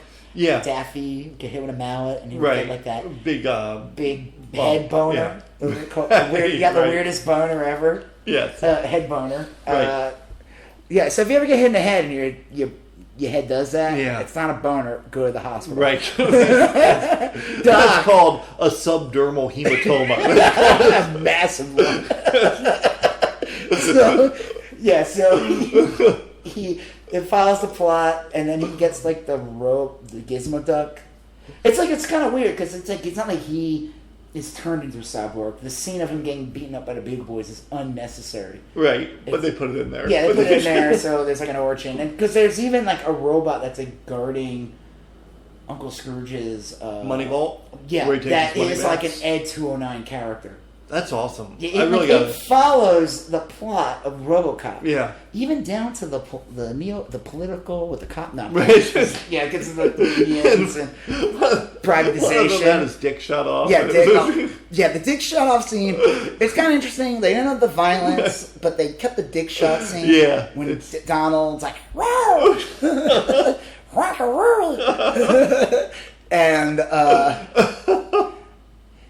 so watch Gizmo Duck, but right. but pretend you're watching Robocop at the same time, and it's like a much better show. Yeah. So enough of Gizmo Duck. Yeah. Back to Robocop. Right. So, like I said, I highly recommend look up DuckTales. It's like a later season, like season 3. It's just odd that they would follow the Robocop plot. They were married to it. Yeah. They would rip it off, actually. I'm absolutely going to check that out. Just because DuckTales came around at a time, like, I was too old to enjoy it. Yeah. I was too old to enjoy it, and I couldn't enjoy it ironically either. I mean, it was a weird time. I loved it. They did bring it back recently. I don't know. I didn't watch it. Was Darkwing Duck a spin-off? I never liked Darkwing Duck, and maybe I was getting too old of her at a point. Yeah, Darkwing Duck. Well, it wasn't really a spin-off because like it had one of the characters, Launchpad McQuack, and I know where this is going off the rails. Like it was almost like its own universe. A Tales of the Golden Monkey. I'll be honest with you, I didn't like the voice of Darkwing Duck. There's a voice actor who did it, and I don't know his name, and it's nothing against him, but anytime I heard his voice in a cartoon, it turned me off from it. Yeah. I would hear this guy's voice in several other things. I don't know what it was about his talented voice actor. Yeah. I hated it as a kid. I remember watching even like there was this comic I would read. Again, this is interesting. You know, we're talking about Robocop. There was this comic, Image Comics. I don't know if you remember Image Comics. Oh, yeah. The first They were the counterpart to Dark Horse. It was like Image and Dark Horse. Well, Image was bigger, like a different kind of animal. Okay. It was like to break all the hot creatives of the late 80s, early 90s left. Went to Image. Marvel and DC went to Image. Mostly Marvel. They, like McFarlane, Lee Field. Okay. Larson was one of them. And he had a comic called The Savage Dragon. Are you familiar with that? No. Okay, so Savage Dragon, I loved it. Super fucking violent. One of the most violent, at least at the time. Not like, there's violence. Like, there's a comic I read called Faust when I was a kid. Oh, yeah, I remember that. That ruined my childhood. Yeah, sure. Actually, I think I said something to somebody, an artist. Because Instagram did this stupid thing to me recently where I couldn't like things, so I just instead said, fuck it, I'm just going to post in my stories I saw that. who I like. I thought that was cool. One of the ones was the creator of Faust. Oh, okay. And he's a great artist. And I posted his artwork and I said, this guy's changed my life when I was 15. 1993 when I picked up a Faust issue. And my life was never the same. Yeah, pick up a Faust issue in 1993 when you were 15, it would definitely mess with you. Savage Dragon was just violent, cartoon violence. But they tried making that into a cartoon series. Okay. And like the voice of Savage Dragon was the same voice as Darkwing Duck. Oh yeah, that's. And I was just like, I hate this. It made me angry. That's sad. So back to Robocop. Yeah. Speaking of cartoon series, they did try making a cartoon series. I don't remember watching it. I vividly remember Robocop. You're older than me, so I'm a little younger. I was definitely got the toys were aimed at me, and like the comic books and the cartoon. Like I said, it's odd because it was a hard rated R movie. Well, do you remember the Saturday morning cartoon for sexualizing videotapes? That was bizarre. I mean, they would just make Saturday morning cartoons. James Spader. They would make Saturday morning cartoons of all kinds of shit back in the day. There was like a few years in the weeks. early to mid '90s where I just gave up on TV. I watched a lot. I was real snobby in my. I watched a lot of like foreign films and stuff. Oh God! And I really, How dare you? Well, I went through that stage too. I'm glad I watched stuff like that. I still watch stuff like that. But French New Wave. Yeah, Godard. Well, these days I don't distinguish between like high and low culture because I like it all. You know, like I could like a really weird foreign art film, but I would also like really like the new Britney Spears single. You know, I mean, like it's that's a vast it's a wide gamut. It's all good. You know, I mean, is it? I don't know. It's not all good. It's not all good. But man, I do like Britney Spears. That's weird. Okay, what's the next thing? Do you think that like if you showed Robocop, the original Robocop, to a kid today, what do you think their gut reaction would be? Like a 15-year-old. Like I think they would like it. It's an awesome movie. If they didn't, I'd be like, you're right. Well, I'd be like, what were you into? Because the thing was, like, when I saw Robocop as a kid, I already saw Star Wars. I already saw Aliens. Yeah. I already saw Predator. True. Okay. Like that summer. I saw a bunch of things. I liked all those things. So Robocop fit perfectly into the things that I really liked. You're right. So if that kid doesn't like things like that, then I'd be like, right, all right, I'll figure out like Robocop. Do you think they'd be surprised at how violent it is? Not today. I don't know. No, not today. I mean, if you told him it was radar, I would tell him it's a radar movie. Yeah. I mean, I don't know. I feel like there's TV today that's way more bad. You ever watch like Spartacus on Starz? Oh no, that show was gory as fuck. I know the show, but I've never seen it. That's why when they said that the same production company that made Spartacus was going to do Evil Dead TV series. Okay, yeah, because it was Sam Raimi production. You're talking about Ash versus the Evil Dead? Yeah. I was like, oh yeah, that's going to be good. Right. Because Spartacus was bloody as fuck. Okay, I've never seen I did see Ash versus the Evil Dead. I liked it a whole lot. Spartacus was very violent. Yeah. So, like, I don't know what kids are watching today. Like, I feel like, Robocop at the time, and I was also 10 when I saw it. So it was like, or 11 years old when I saw it. So I don't know. It's like, it's weird. It's like I do shows and, in my artwork, I do like conventions or markets, and I get some weird comments sometimes from like these people who like see my artwork and they're like, "Ooh," they get scared. And I'm just like, what are you, some little soft boy? Yeah. I don't mean like that. I just mean like, what? Have you ever left your house? Like, right? Like, is this that scary? Like, your art is like, it's there's some that are definitely like, not scary is the wrong word, because like, creepy, gnarly. I mean, whatever. But I'm just like, so if they're scared of my work, I don't know how they react to Robocop. Yeah. I don't know. People are weird.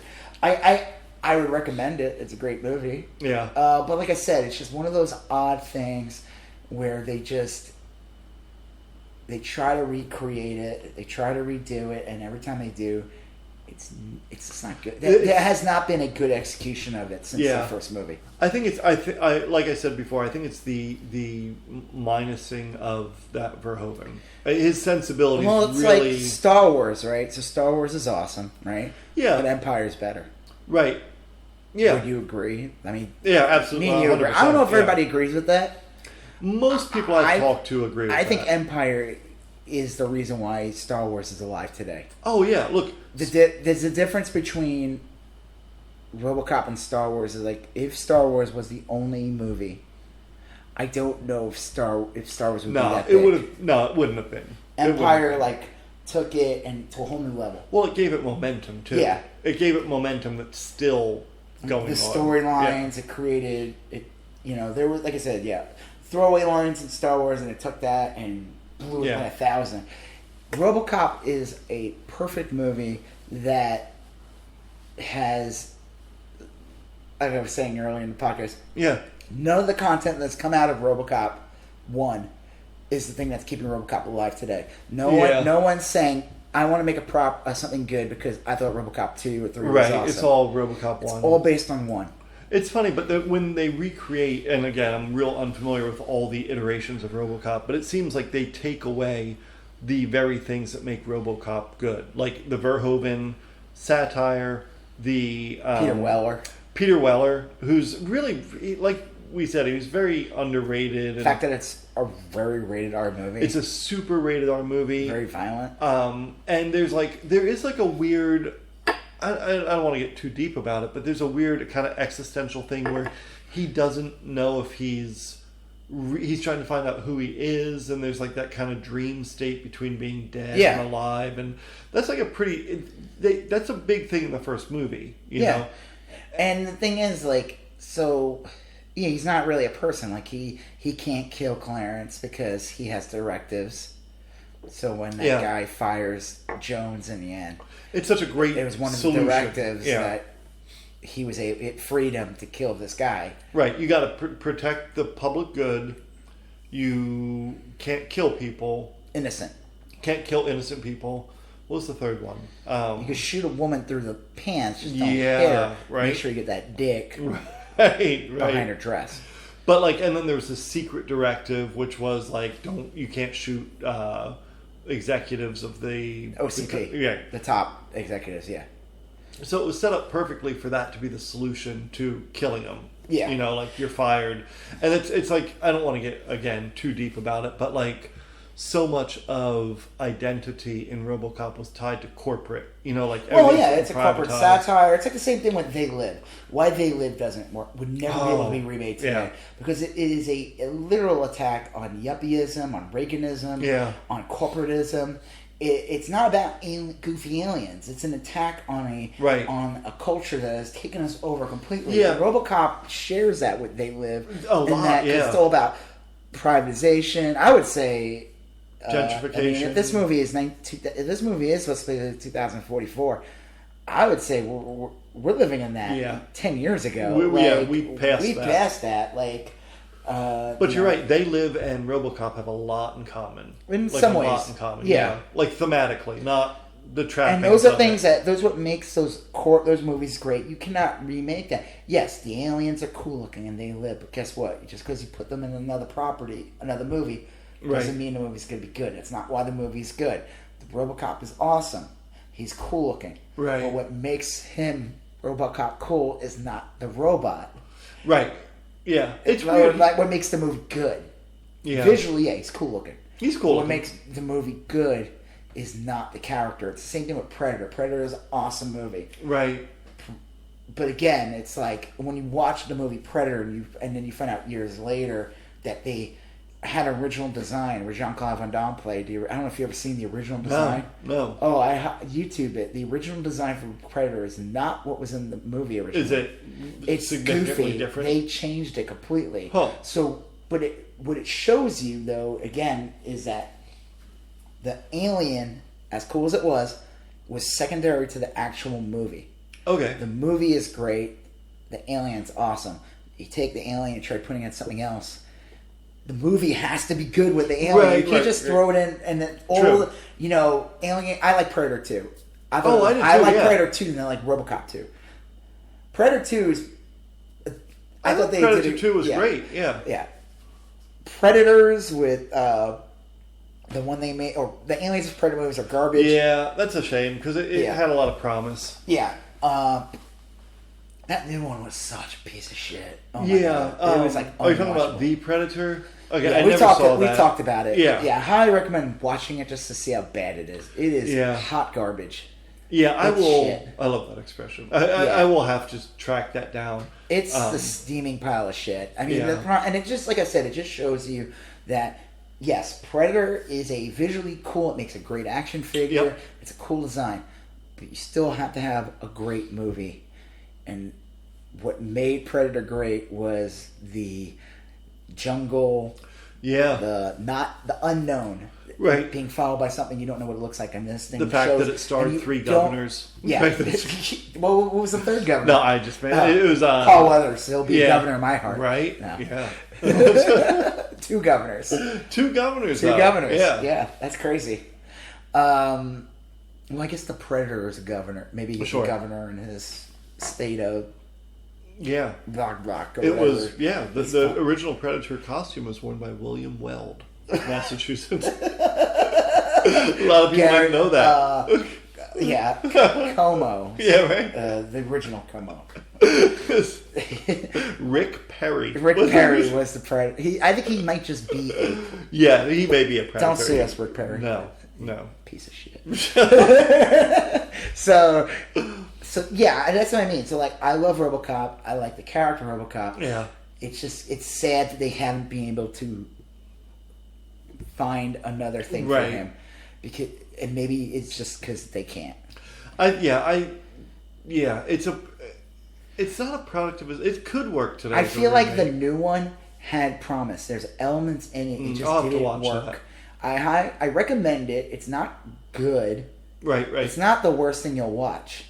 But you just smell that they had aspirations, it's like, make a good movie first. Yeah. Don't worry about the fucking trilogy. Well, that's the thing. Make the movie first. It's like Iron Man. Iron Man was great. But if Iron Man wasn't great, there would be no end game. Right. Because when they made Iron Man, they had aspirations. You could see it in there. They had aspirations for a bigger universe. They introduced S.H.I.E.L.D. Yep. They dropped some names in there. Oh, they were so intentional. And then Nick Fury shows up in the end. But that's where it stops. Right. And It's like you got to have a good movie first. Yeah. Well, absolutely.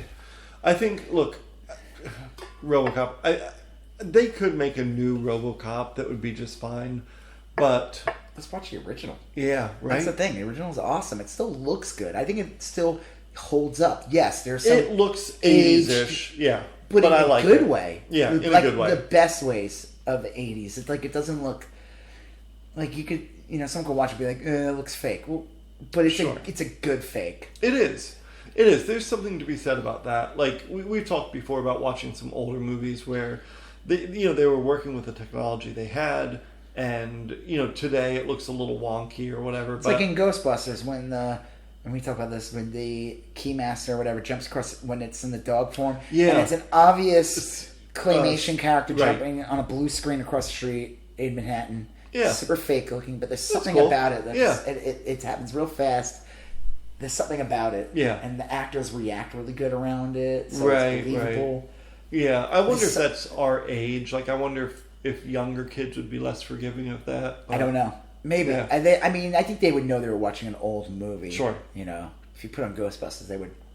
I knew I was watching an old movie when I was a kid. The problem is when I watched an old movie and I was a kid that was 30 years old, right. It was black and white. Yeah. Or if it was in color, it looked shitty color. Right. That's true. It's like when I was a kid, you watched James Bond, Dr. No. Yeah. The first one. That movie looks so old. Yeah, it really does. I think it came out in 62. Some of those, and I love James Bond. I love Goldfinger. That's my favorite. Goldfinger's a great one. Do you remember Moonraker?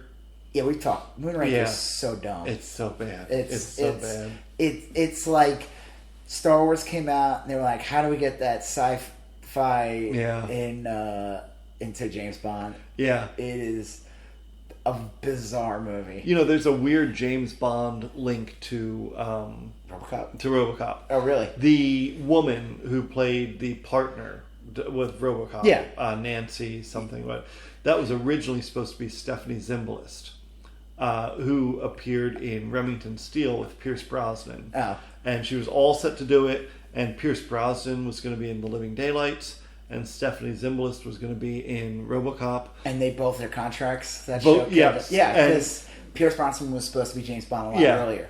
And Remington Steele had a resurgence based on the rumors that Pierce Brosnan was going to be James Bond. That's funny. And so he screws himself. Yeah, they got screwed over, and Stephanie Zimbalist would have been in RoboCop, which probably would have been. Today networks are. I don't know how, and I could be wrong. I just feel like there's more freedom now. Oh, I think back they in would the day in that. the 80s, it's like you are fucking trapped to this show, and if you leave the show, you can't come back. And your career's done because you did a movie. I think now you can thrilled. Just they'd be like, I think now you'll go get more famous. Yeah, now these days you jump around. You could be in like 8 different. First of all, like I think the whole 22 episode season's dead. Yeah, it's still alive on network TV, but you start to see a lot of shows, even like The Good Place, NBC, to keep the show alive. They've only committed to like 13 episode seasons. Right, probably a smart move. It kept the show alive by doing that. Would it survive the 22 episodes? Yeah. Probably not. 22 is when you think about it now, you're like, man, 22 is a fucking lot. That's a lot. That's a lot of. Yeah. And then you watch like a British show, and it's like 6 episodes. Yeah.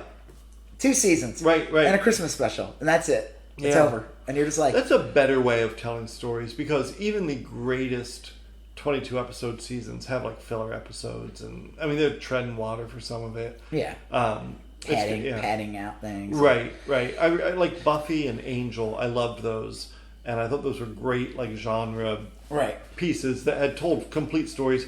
But they often had, like, a filler episode or a self-contained episode, and they were always a little disappointing. So we call them a bottle episode. That's right. I was trying to remember the term. That show, but remember show Community? They made fun of that. They actually said that. They were like, "This is because like there was always about meta and like that character on meta. That was a great show. He would say like, "Is this a bottle episode?" And they're like, "What?" Yeah. They're just living their lives. They're not on TV. Like, right. What are you talking about? I was trying to remember that expression, but bottle episodes. Usually, what a bottle episode is a way for a TV show to save its budget. Yep. Because the season finale would usually have the biggest budget. Yeah. Especially like a show like Buffy, where They have these monster effects. They're going to save it for like 1 or 2 episodes, and then. But like 4 episodes before, they'd have a show where it all took place in one room. One room, yeah. And only like 3 characters were in it, so they didn't have to pay anybody. Right. It's just like they. And it was like they did like 1/4 of they did 1/4 of the budget of the main bottle episode. That's a good one. Yeah, ship in a bottle. Ooh. Isn't that that's not Britney Spears, that's No, that's Christina. And that's a genie who I in a also bottle. love, yeah. That's a genie in a bottle. Yeah. You also love 90s. What about I'm trying to think of other 90s pop stars. Who was the one with she was like ditzy, she said like tuna was like, Jessica Simpson. Yeah. Yes. I never she had a fashion line that she's like she's fine. I didn't mind her. What's the other one? She ended up becoming more of an actress. She's on that show This Is Us or something. She's like the mom. Oh gosh. I am drawn a blank. I know that show. I've never seen it. She was like one of those people who started as a pop singer and then became more of an actress. Well, look, when Britney Spears and Christina Aguilera and all of them came out, I dismissed them and I badmouthed them, and I thought they were such nonsense and contrived. What does that have to do with Robocop? Well, you brought it up, but now I kind of love them unironically. I mean, I think they're really they're kind of like chicken noodle soup for like listening and stuff. So anyway, I guess we're just a creepy perv. It could be that. All right, so let's wind up Robocop. Back to Robocop. There's really not much other to say than it's just it works on every level. It really I can imagine so many people liking it for so many different reasons. Bitches leave. It's eminently quotable. One of the guys I follow, he does like bootleg toys. Oh, okay. It's like I think his name's. Is this the guy who did your Frank toy? No, it's a different guy. That's Dana Brown. This guy I think goes by. I'm gonna look him up real quick. Death by Toys. Oh, okay. And one of the ones he does is he makes fake cartridges of like Nintendo 60, like Atari 2600. Cool. Yeah. And he puts like photos, and one of the games was called Bitches Leave with Clarence's face on it. That is awesome. And it just made me like crack up so hard. Well, it's a great movie. It's a great movie. And I think it's one of those rare movies that I both love and is very well respected by like mainstream critics. It is. No, that's like one of the things. Like it should be dismissed. Yeah. You know what I mean? It's like Robocop. Right. And there were a lot of like crappy cyborg movies that I saw back in the time. I can't name them. I've seen them. Yep. There's a lot of like shitty copies of movies that came out even before. Like I would say, is Robocop the most original thing? No, there were like cyborg films and stuff like that. It's just so good. It's good. And I don't know. I don't know what else to say. I think it's Verhoeven. It's a perfect recipe, and they never were able to do it again. Yeah. I don't know. I wish that if they ever make it again in the years to come, I hope the people that make it don't try to sell toys to an 8-year-old. Don't be concerned. Like, make the movie good. Yeah. And then later do the same shit and try making a cartoon or maybe make a cool anime. I don't know. Maybe make an anime. I think it'd be a good anime. Yeah. It's like one of those weird things, and I know like you want to give it its own voice because what's the point of making? Like, what's the point of remaking it if you're just gonna like? Well, I think now, like with the idea of like identity, like not like a current gender way or anything, but like Robocop's trans. We're like the idea that we could genders eventually upload our persona onto the internet, right? You know, like I'm reading this book now by Neil Stevenson called Fall, and it's about a guy who's like uploaded he's uploaded himself, you know, and like is that ever going to happen? I don't know, but like, well, that's what that show with Altered Carbon, which started a guy who was in a Robocop. It seems where they have like a thing in their back. It's like basically a USB chip, and then they could, and people, their bodies are basically sleeves, and if you could afford it, you could have like hundreds of bodies just ready to go for you. That's not like super implausible anymore. You know, I mean, it doesn't sound like backing up, brains and right. But it's like, are you anymore? I just feel like, I don't know, that's like such a weird thing. I mean, I guess if you have your memories, Well, that's like the thing I say is sad. It's like people who have like Alzheimer's and they forget who they are. They forget everything. It's like they're not them anymore. It's like that's what makes you. Your memories make you. I think I'm going to mispronounce it, but I think that there's this thing called like a qual, like a QUALE, and it's like these things in your life, we all have them, that take on more meaning than what they are. And like me and my kid rode our bikes tonight, and she said, I love the sound of when people walk on gravel, you know? And I knew exactly what she meant. Like, she meant she loves it, like, uniquely. Like, I like that makes me feel a way I can't describe. And we all have that. Like, some people it's like licking, start chewing rocks. Well, it's like, some people it's like licking a stamp, or some people it's like, oh, when the sun hits the water in a certain way. Or we all have that thing, and like that's the thing I don't think that we can reproduce with zeros and ones, is those quals. I think that's the fear. That's kind of the fear in Robocop too. Is like he's not human anymore. And that's why the wife. But goes he remembers and says, everything. In the end, he is himself again. He does, but like it's different. It's like the wife knows, like, you can fake this all you want, or you can reproduce it. But when she sees him, she sees him before he wakes up. Yeah, I guess. Yeah, he's not him yet. Now, if she saw him later on, she'd probably be horrified when he takes his mask off and he's got like that weird rubbery head on but maybe like held on like tweezers. But maybe that's it. Maybe she would be like, you, in this instance, you walk like a duck, you talk like a duck, you quack, but you're not a duck. You know, I know there's something about you that's not a duck. And I have this weird spike that comes out of my hand. Is that where you on? Bitches leave. Like, I mean, like I said, he's himself in the end. There's a journey in the movie. Right, that's in true. The last 2/3 of the movie, he's himself. Like when he's in the junkyard and he's training, like he's trying to shoot. Right. Well, he eats baby food. That was like or he eats something that's consistent of baby food. Like he has to eat something. And like you see one of the CEOs is like, tastes like baby food. Right. And then he dies a horrible death because he was eating like battery acid. No, I was kidding. That'd be like awesome. The next scene, you can see him melting. That's like, why did I eat this? Baby food. Gerber.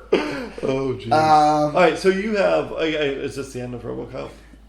No. Robocop never ends. As long as there's a dream to make a new one. As long as there is a... Okay, well, before we go... Yeah. Let's say you got your hands on Robocop. Right. What would you do? With a Robocop? With the we're remaking Robocop. Oh, what would I? Yeah, I know that's a great question. I thought you meant like literally like a Robocop came to my house. Like, what would I like? Who would I take revenge upon first? Yeah. Well, what would I do with Robocop? I come in. Look, I would make it. TV. And this is probably the wrong direction to go. I would make it a super violent. I like it. Anime-ish. Probably anime, like a stylized, like a sex robot, love death robots. Almost like first you said you were going to make Robocop into a sex cop. No, like make I'm a sex cop now. I was like, where's this going? Oh, did you ever read what is it? What? Sex? Is it called Sex Police? I heard you talk. I think yeah. It's actually pretty good. Anyway, so sex crimes. Yeah. I would make it kind of a stylized anime type of thing, super violent, but very thinky, almost like, and it's on Netflix now, that Neon Genesis Evangelion. The one they just brought back. And everyone's pissed off at. I've watched it. It's amazing. You should watch. Did you see Pacific Rim? Yeah. Oh yeah. My God, they ripped the fuck off of that. Pacific Rim ripped the fuck off of. Yeah, because this cartoon's from '95. Yes. I never watched it. I always wanted to. I've heard of it for years. It's really good. I guess they changed some things. I guess there's people pissed that supposedly with the English language they straight washed it. Is the kid supposed to be gay? No. There's a woman is supposed to be gay, and they change it. But there's this. Have you watched the whole season? I didn't know who was supposed to be the. Is it the blue-haired girl? Or whatever. No, she's not even like a. Silver-haired? Is she one of the pilots? Yeah. The one that he folds on top and he's grabbing her boob by accident. Right. There's a scene towards the end of this where he. Have you seen the? I'm like 8 episodes in. Okay, I'm not going to ruin it for you. Okay. Stick with it. There's some creepy ass. You think? I mean, there's some like super creepy. There's people who love this, and I'm one of those people. Super angry at Netflix, and I don't think it's just even that one. Well, they changed the music. They used to have a cover of Frank Sinatra's "Fly Me to the Moon." They probably didn't have the rights to it. They didn't want to pay for the right, and that's the big gripe on Twitter is they pay X amount for Friends, but they can't pay for... Yeah, well, Friends makes like Friends billions. I'm sorry. Again, it's like the same thing. It's like Netflix I love that Netflix put a little snare. You know, they lost... We're going to end this soon, but you know, they lost the right. So go see Robocop. We're talking about other things. Oh. They lost the rights to The Office. And supposedly The Office is like... See, I've seen The Office. I don't need to rewatch it. I'm good. Right. Like, there might be an episode or two I wouldn't mind rewatching. Sure. Prison Mike. Yeah. Where he talks about the Dementors. Yeah.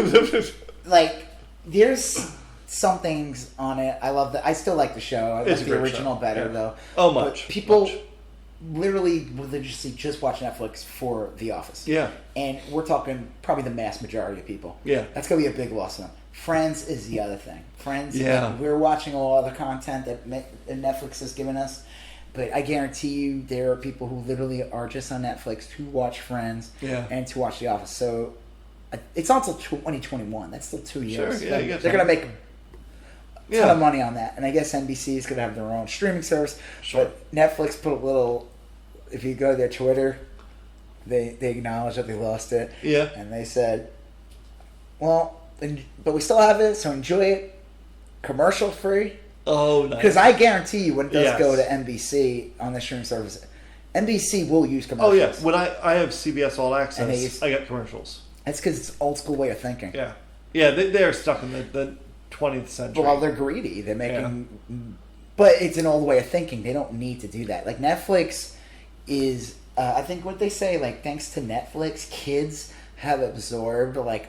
billions of less hours of commercials than like I did growing up. Like it really has saved the world. You know what's funny? There's a kind of I would say it saved the world. It's just a different way of thinking. A big article in the New York Times, probably like a year ago. A ton of Major League Baseball players. Okay, Major League Baseball players come from Cuba, South America, Latin America, and they don't speak any English. And they come to the United States and they got to learn English to communicate with their teammates, whatever. Almost all of them watch Friends on Netflix, and that's how they learn English. So there's baseball players, let's say there's 6 foreign people on the team. Yeah. Each one of them takes on the personality of one of the friends. They all adopt like early 90s slang, and awesome. It's like this weird quirk in Major League Baseball, and they say it's very Talk to the hand? Well, they say like, they'll say stuff like that, you know, like... It's kind of crazy when you realize how old Friends is already. It's very old, and a lot of these Latin American players will that's how they learned English. They've absorbed that into their persona. They watch it endlessly on Netflix. Wow. Yeah. So anyway, if I were to reboot RoboCop, it would look a lot like Neon Genesis Evangelion, which is amazing. Everybody should watch it. How would you do it? I would take my old VHS copy of RoboCop, put it in the VCR, and watch that. And just have people watch that. Yeah. My whole theory is this about some of these remakes. Yeah. I don't know if it works for RoboCop, but if I were to remake Star Wars today, let's say someone said, you're going to remake Star Wars. Sure. I would make it exactly the way it is. Yeah. With the special effects of today. Yeah. No, I can see that. And I would keep the same designs. Same script. Almost. I mean, some of the dialogue is, Tweak some things. I'm not going to just, like... throw in people just to throw in people, so I mean, right? Yeah, would I modernize the first Star Wars so it's not just all white people? Yeah, yes. It wouldn't hurt to mix it up a bit, right? I'd be fine with that. There's nothing wrong with that. If anything, let it represent the times. And I would make one of the characters. I would definitely make Han Solo a black dude, just so that I would see every troll on the internet. That would be amazing. Fucking die. Right. They would just die. Right. They would just like lose their mind. Yes. Or something, whatever. But I would keep it almost exactly the same. Yeah. I would keep even the designs almost the same. Again, update it, and everybody doesn't have 70s hair. That would be great. Like if they tried to the same film. Have you seen actually the Star Wars? I think it's called Star Wars Adventure Series on YouTube. It's a kids thing. No. They're only like minute-long clips. It's animated. Okay. They made a graphic novel. It's Disney. It's like one of these weird little treasures. I've been seeing them. They release clips. It is amazing. I actually would love to see a whole trilogy recreated like this. All right, Animation's awesome. Like, they did one for Boba Fett. It was like better than any Boba Fett thing I saw in the original trilogy. Yeah. Like, it's just this little cartoon on YouTube. Huh. I'll check that out. Yeah. Yeah, like I wouldn't mind seeing something like that. I wouldn't mind recreating Star Wars as an anime. Right. Oh, you've talked about that before. Yeah, I think it would work have you really ever well. seen the fan created TIE Fighter pilot? They have I think they made a Rogue Squadron and a TIE Fighter. It's this guy. I can't just be him. No way. But he did an anime. It is awesome. It's like 5 minutes long. Yeah, you told me about that and I looked it up. Cool. I would love to see a whole movie of that. Yeah. Yeah, I think there's a lot of possibilities for these properties, and it would be kind of cool to see a faithfully redone. I wouldn't mind if they recreated Star Wars as a Pixar movie. Yeah, like why the hell not? You know, I mean, yeah. Don't cast people, or no one's ever going to be happy. Make them look like a stylized version of Harrison Ford. Right. They're never gonna. You're not going to get anybody to be happy if you know. That's true. So fuck it. Just make them look like, and then maybe you could get them to do the voices and just de-age them. Like, I just saw Toy Story 4. Everybody in that, those movies take forever to make. Everybody in that movie's like 90 now. Right. They don't sound like it when they. That's real true. Huh. Right. Half those toys are dead already. Yeah. I was like watching them, like 3 of those toys aren't even alive. Forky's played by Tony Hale, who's famous for being Buster in Arrested Development. Oh, okay, cool. That character's awesome. Yeah. That character reminded me of, like, it's amazing. This thing that's like barely, it's just a fork thing, whatever. The guy who does the voice, I thought I was watching Buster on Arrested Development. Oh, nice. It's so good.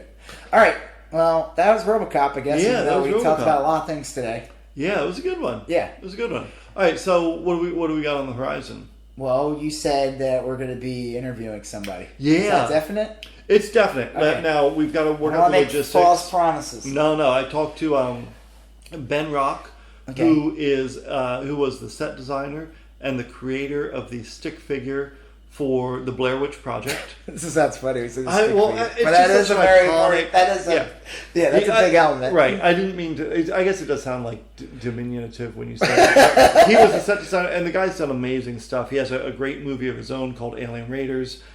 He's heavily involved in a big podcast on Shudder.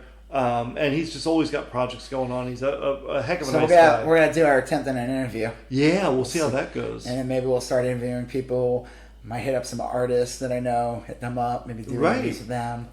I think where it goes. Good. Yeah. So exciting things on the horizon. Yeah. We have our clip show from last week, which is a fun... Good way to recap. And we talked about this, and our first real episode, we talked about Akira.